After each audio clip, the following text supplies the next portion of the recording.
नमस्कार।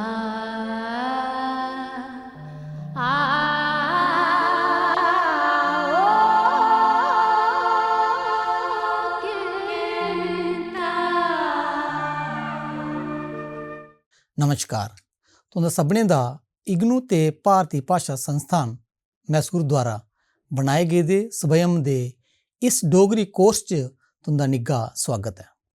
इस कंटेंट च डोगरी मुहावरे बारे जानकारी कठेरगे, जिस दे अधीन डोगरी मुहावरे केह् होंदे न, उंदे भेद, महत्व, खासियतां ते किश लोक प्रचलित मुहावरे भी सुनगे, जेह्दे कन्नै तुंदी भाशा होर भी समृद्ध होई जाग।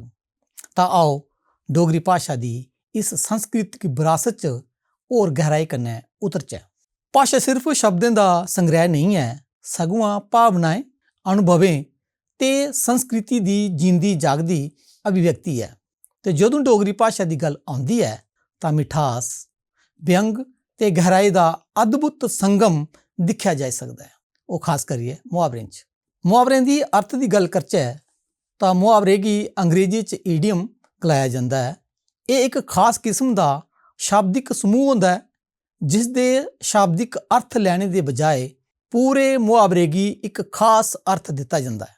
अर्थात मुहावरें दे शब्दें दा शाब्दिक अर्थ उंदे असल अर्थ च कुसै चीजा दा नहीं है, बल्कि एह् प्रतीकात्मक जां अलंकारिक अर्थ गी पेश करदे न। इस कन्नै भाशा गी होर असरदार, रोचक ते जानदार बनाने च मदद मिलदी है। मुहावरे कुसै भी भाशा दी अभिव्यक्ति शक्ति गी बधांदे न ते संवाद गी संखेप च असरदार बनांदे न। जि'यां अंबर सिरा पर चुक्कना मतलब होंदा है मता हंगामा पैदा करना। जां तुस मुहावरा दिक्खो, नानी चेता औना मती परेशानी जां दर्द होना, नक्क कटोना मतलब अपमानत होना। आओ हुण गल करचै मुहावरें दी परिभाशाएं दी। विद्वानें मुहावरे दियां केई परिभाशां दित्ती दियां न, जिंदे चा किश प्रचलित परिभाशां इस चाल्ली न। क डॉक्टर रामचंद्र वर्मा हुंदे मताबक मुहावरा इक शब्द समूह है जेह्ड़ा इक खास अर्थ च इस्तेमाल कीता जंदा है ते जिस दा अर्थ अपने असल अर्थ दे बजाए अलंकारिक होंदा है। ख डॉक्टर रामचंद्र तिवारी हुंदे मताबक मुहावरा इक स्थाई वाक्यांश होंदा है, जिस दे शब्द बदलने पर उसका भाव ते असर खत्म हो जाता है। ते ती परिभाषा है डॉक्टर किशोरी दास वाजपेयी हुंदी। ओह लिखदे न जे मुहावरा एक भाशाई निर्माण है जेड़ा अपने विशिष्ट प्रयोग ते नियत अर्थ दे कारण लोकोक्ति थमां बक्खरी पन्छान रखदा है। ते अर्थ ते परिभाषा दे आधार पर जेकर मुहावरे दे स्वरूप दी गल कीती जा तां मुहावरा वाक्य दा इक लाजमी अंश होंदा है। मुहावरे दा प्रयोग सुतंत्र रूप च नहीं होंदा। मुहावरे दा अर्थ आपूं साफ नहीं होंदा, की जे इंदा अर्थ खास ते छपे गुज्जे दा होंदा है। मुहावरा भाशा च गुहाड़ ते आंदा गै, कन्नै गै भाशा च चमत्कार भी लेआंदा है। एह् कुसा गल्ला गी गलाने दा तरीका है। मुहावरे च काल, वचन, पुरुष दे अनुसार बदलाव भी होंदा है। मुहावरे दा अंत ना कन्नै होंदा है, जां तुस आखी सकदे हो कि एह् मुहावरे ना अंतक होंदे न। मुहावरे दा सरबंध फल कन्नै होंदा है, एह् खोआन कोला मता बक्खरा होंदा है। मुहावरें दी उत्पत्ति दी गल कीती जा तां भाशा दे विकास ते जनजीवन दे हालात थमां मुहावरे पैदा होंदे न। एह् समाज दी परंपराएं, रीति रिवाजें, ऐतिहासिक घटनाएं ते सांस्कृतिक म्हौल थमां प्रभावित होंदे न। धार्मिक ग्रंथें, लोक कत्थें, ऐतिहासिक घटनाएं ते समाजिक मान्यता थमां मते सारे मुहावरे पैदा होंदे न। जि'यां तुस दिक्खो, राम राम करना, डरना, एह् रमायण थमां संबंधित है। अक्खीं फेरना मतलब नज़रअंदाज करना। आओ हुण गल करचै मुहावरे दी विशेशताएं दी। एह् मुहावरे आम माह्नू दे जीवन कन्नै जुड़े दे होंदे न।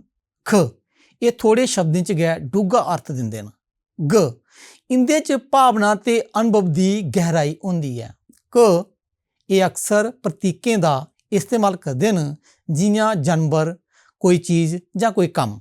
ङ एह् भाशा दी संस्कृति ते उसदी परंपरा दी जींदी जागदी झलक पेश करदे न। मुहावरें दा महत्व।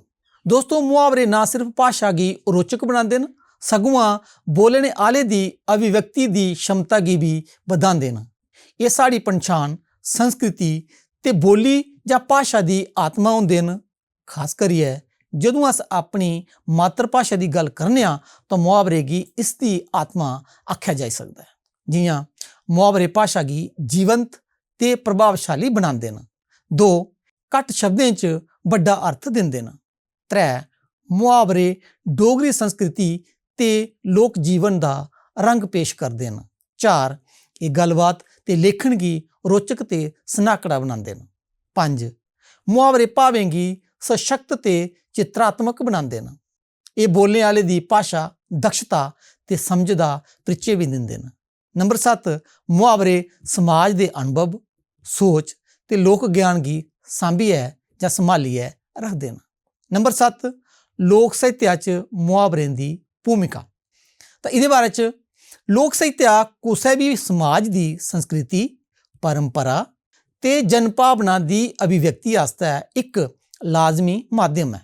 लोक कथा लोक गीत खुआन बुझारतां चुटकुले ते साहित्य च एक महत्वपूर्ण थां रखते हैं। लोक साहित्य च मुहावरे की भूमिका बड़ी मती जरूरी है कि जे ये भाषा की संप्रेक्षित आकर्षक ते असरदार बनाते हैं। ये भाषा की जान होंदे न। मुहावरे के प्रयोग कन्नै लोक साहित्य की भाषा होर भी असरदार ते जीवंत हो जाती है। ये किसी भी कथ कहानी या संवाद की दिलचस्प ते भावुक बनाते हैं। जियां चुल्ली पानी पाना। ख विचार ते व्यंग की गहराई। लोक साहित्य च मुहावरे का प्रयोग गहरे विचारें ते व्यंग की सादे शब्दें च प्रगट करने आस्ते किया जाता है। जियां देखो टौर भौर होना। ते 3 मनोरंजन का साधन। लोक साहित्य मनोरंजन का भी माध्यम है ते मुहावरे इस च हास्य ते चुटीलापन भी जोड़ते हैं। लोक गीतें लोक कथें ते नाटकें च मुहावरे का प्रयोग हास्य भी पैदा करता है। क लोक संस्कृति ते परंपरा का प्रतिबिंब। लोक साहित्य च किसी भी समाज की परंपरा की दर्शाता है। मुहावरे का संबंध समाज की जीवन शैली रिवाज धार्मिक मान्यताएं ऐतिहासिक घटनाएं कन्नै भी है। जियां देखो राम राम करना मतलब डरना ये रामायण कन्नै संबंधित है। जन जन की समझ ते शिक्षा। मुहावरे ना सिर्फ दिलचस्प होंदे न सगुआं डूंगी सिखलाई भी दिंदे न। लोक कथें ते कहानियों च जदों मुहावरे का प्रयोग किया जाता है तो पाठक या श्रोता कहानी के सार की आसानी कन्नै समझी सकता है। जियां टऊ होना। च भाषा संवाद की सादगी।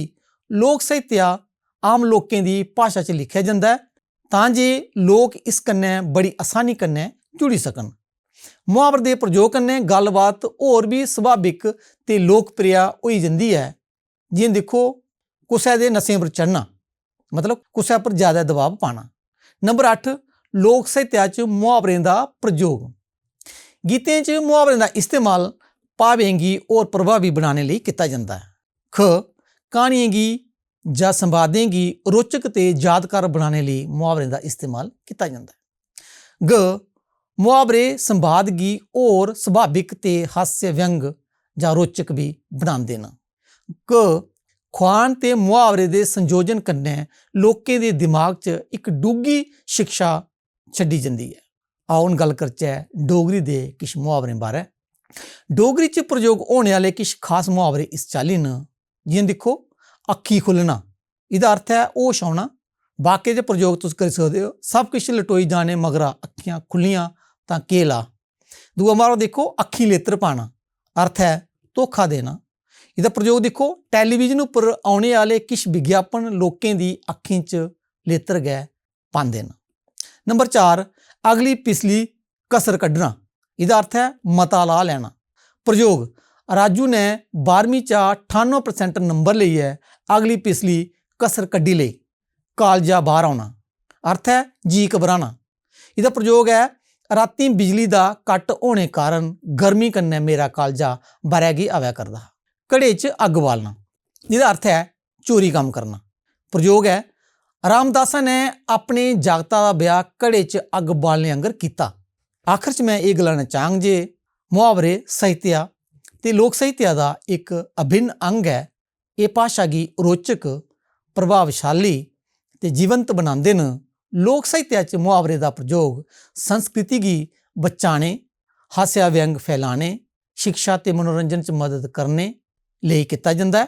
ਇਸ ਚਾਲੀ ਸਾਹਿਤਿਆ ਤੇ ਲੋਕ ਸਾਹਿਤਿਆ 'ਚ ਮੁਹਾਵਰੇ ਦੀ ਭੂਮਿਕਾ ਸਿਰਫ ਭਾਸ਼ਾਈ ਗੁਆੜ ਜਾਂ ਸੁੰਦਰਤਾ ਤੱਕ ਕਰਕੇ ਸੀਮਤ ਨਹੀਂ ਹੈ, ਬਲਕਿ ਇਹ ਸਮਾਜ ਦੀ ਮਾਨਸਿਕਤਾ, ਪਰੰਪਰਾएं ਤੇ ਮੁੱਲਾਂ गी ਵੀ ਦਰਸਾਉਂਦੇ ਨੇ। ਉਮੀਦ ਹੈ ਇਹ ਵਿਸ਼ੇ ਤੁਸੀਂ गी ਪਸੰਦ ਤੇ ਸਮਝ ਆਈ ਗਿਆ ਹੋਗ। ਅਗਲੇ ਪਾਰਟ 'ਚ ਫਿਰ ਮਿਲਗੇ। ਇਜਾਜ਼ਤ ਦਿਓ। ਧੰਨਵਾਦ।